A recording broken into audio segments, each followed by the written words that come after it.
لا تقربوا الزنا انہ کان فاحشۃ وساء سبیلا. زنا کے قریب تک نہ پھٹکو. یہ نہیں کہا کہ لا تزنوا، نہیں، قریب تک نہ پھٹکو. جیسے کہ یہ فیصل آباد کا ہمارا گول چکر ہے اور 8 بازار آ رہے ہیں. اب کوئی سرکاری پروگرام یہ ہے کہ اس گول چکر تک، چوک تک کوئی بھی جلوس نہ پہنچے، تو 8 بازاروں کو بند کرو گے نا. لہذا دور دور تک اللہ تعالیٰ نے وہ حدیں لگا دی ہیں کہ زنا کی ترغیب نہ ہو، زنا کے راستے جو ہے وہ مسدود ہو جائے. یہ اس دور کی انٹلیکچوئل خیانت، ڈس آنیسٹی کا سب سے بڑا معاملہ ہے.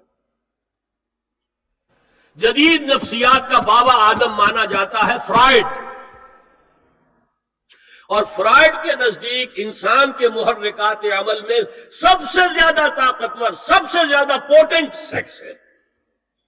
اصل محرک انسان میں. یہاں تک کہتا ہے ایڈیپس کمپلیکس، باپ اگر محبت بھری نگاہ سے بیٹی کو دیکھ رہا ہے تو یہ بھی سیکس ہے، اور ماں اگر بیٹے سے محبت کر رہی ہے تو یہ بھی سیکس ہے. انا للہ و انا الیہ راجعون. ان کمبختوں کا اصل یہ معاملہ ہے کہ ایک شے پر نگاہ جم گئی تو سب کچھ اسی کے گرد گھما دیا. مطلب بات غلط نہیں ہے. Sexual motive one of the most important motives, no doubt about it. اگر یہ نہ ہو، اگر عورت میں مرد کے لیے اٹریکشن نہ ہو، اگر عورت کو مرد کی احتیاج نہ ہو تو تمدن ختم ہو جائے. کون شادی کا کھکیٹ مول لے گا؟ ایک پیٹ پالنا اور ہے، خاندان کی ذمہ داری اور ہو جائے گی.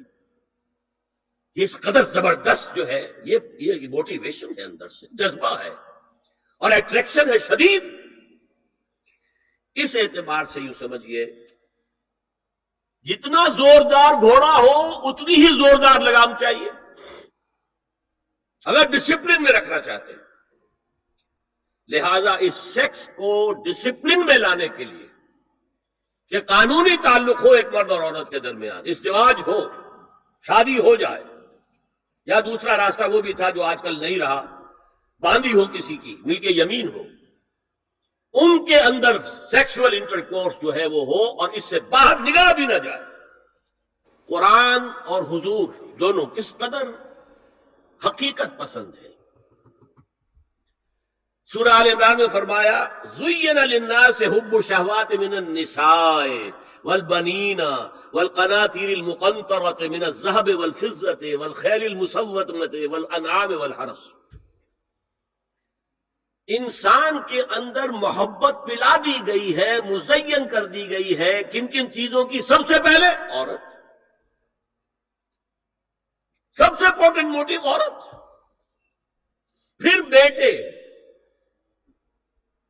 پھر ڈھیروں مال، سونا چاندی، آلہ گھوڑے نشان زدہ، اور مال مویشی اور کھیتی، لیکن سب سے پہلے عورت. زُيِّنَ لِلنَّاسِ حُبُّ الشَّهَوَاتِ مِنَ النِّسَاءِ وَالْبَنِينَ وَالْقَنَاطِيرِ الْمُقَنطَرَةِ مِنَ الذَّهَبِ وَالْفِضَّةِ وَالْخَيْلِ الْمُسَوَّمَةِ وَالْأَنْعَامِ وَالْحَرْثِ. اسی طرح دیکھیے حضور صلی اللہ علیہ وسلم فرماتے ہیں، یہ مسند احمد میں بھی حدیث ہے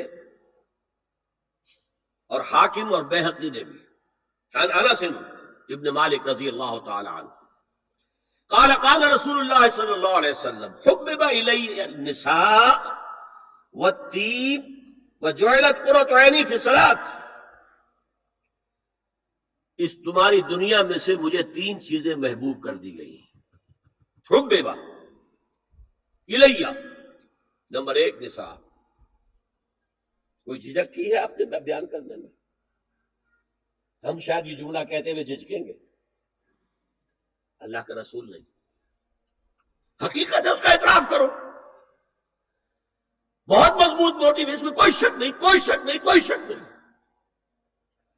حبب الی النساء والطیب، خوشبو، وجعلت قرۃ عینی فی الصلاۃ، اور میرے آنکھوں کی ٹھنڈک نماز میں ہے.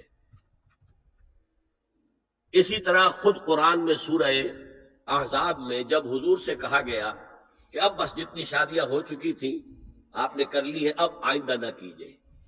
وہاں بھی صاف الفاظ آئے ہیں، اللہ کو بھی واللہ لا یستحی من الحق، اللہ کو حق بات کہنے میں کوئی حیا یا کوئی جھجک نہیں ہے۔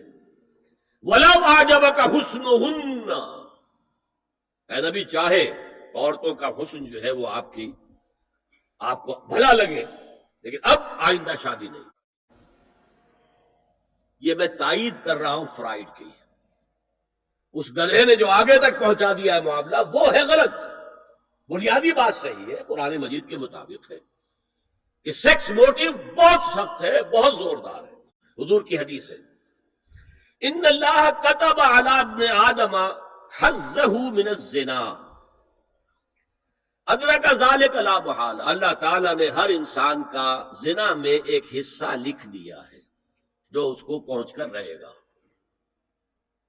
فزنا العین النظر، آنکھوں کا زنا ہے نامحرم عورت کو دیکھنا، یہ بھی زنا ہے۔ اگر زنا کو روکنا ہے تو یہاں پر بھی قدغن لگے گی۔ ایک جگہ آیا ہے حدیث میں النظر سہم، یہ تیر ہے، یہ نظر جو ہے نگاہوں کے تیر، یہ تو آپ شاعری کے اندر بھی اور گانوں کے اندر بھی نگاہوں کے تیر سنتے ہیں کہ نہیں سنتے؟ النظر سہم، یہ تیر ہے۔ وزن اللسان النطق یا منطق، زبان کا زنا ہے کسی عورت سے گفتگو کر کے چٹخارے لینا۔